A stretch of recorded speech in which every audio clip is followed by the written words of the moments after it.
ब्रह्म वेदी पर बैठे हैं, महाप्रसाद सामने रखा है। लक्ष्मी मैया हाथ जोड़ करके खड़ी हैं, ठाकुर जी से कह रही हैं, नाथ भोग आरोग। जगन्नाथ प्रभु कह रहे हैं, देवी इच्छा नहीं हो रही। क्यों? आप तो जगन्नाथ हो, आप तो प्रसाद देखते ही महाराज हाथ लंबे कर लेते हो, दूर दूर से पाने लग जाते हो, और आज आपको इच्छा नहीं हो रही, क्या बात है? महाप्रभु जी कहते हैं, एक मेरा भक्त सब छोड़ के आ गया, सब त्याग करके आया, त्याग करके मेरे शरण में आया है, लेकिन इस बात की ग्लानि में बैठा है कि इतने वर्ष मैंने क्यों संसार में विषय भोग भोगे। और वो भूखा प्यासा 3 दिन से पुरी में समुद्र के तट पर बैठा है। मुझे उसकी याद आ रही है, मुझे भूख नहीं लग रही है, तुम कुछ करो, उसके पास प्रसाद भिजवाओ, वो पाएगा तब मैं प्रसन्न होऊंगा।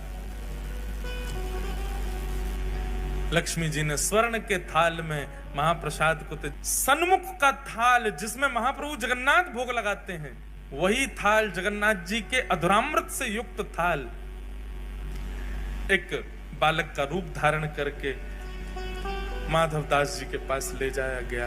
और माधवदास जी के पास रख करके कहा, बोले कि आप ही माधवदास हैं? स्वर सुनकर के बोले, हाँ जी मैं ही हूं।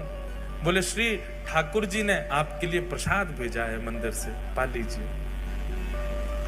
माधवदास जी तो महाराज प्रसाद देखने में व्यस्त हो गए, बालक अंतर ध्यान हो गया, प्रसाद देख करके इतने प्रसन्न हो गए, बोले ठाकुर जी ने प्रसाद भेजा, तुरंत प्रसाद पा लिया।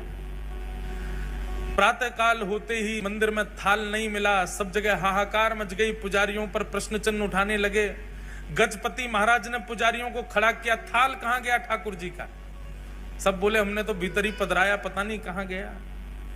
ठाकुर जी ने गजपति राजा को स्वप्न आदेश दिया, बोले चिंता नहीं करो, समुद्र के तट पर माधवदास नाम के भक्त हैं, उनके पास ही वो थाल में नहीं भिजवाया था, क्योंकि वो 3 दिन से अनशन पर बैठे थे। ये खबर सुनते ही सब पुजारियों सहित गजपति राजा गए और समुद्र तट पर देखा माधवदास जी बैठे प्रसन्न मुद्रा में, स्वर्ण का थाल रखा है, प्रसाद पा चुके। सबने जाके दंडवत किया और कहा, महाराज आप दर्शन के लिए चलो।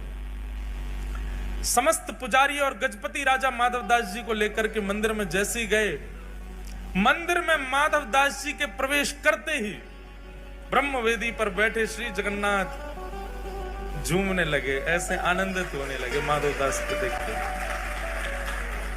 ठाकुर जी झूमने लगे माधवदास को, और जैसे ही झूमने लगे सब पंडा पुजारी जय जयकार करने लगे, हरि हरि बोलो, हरि हरि बोलो। महाप्रभु प्रसन्न हो गए माधवदास को देख करके।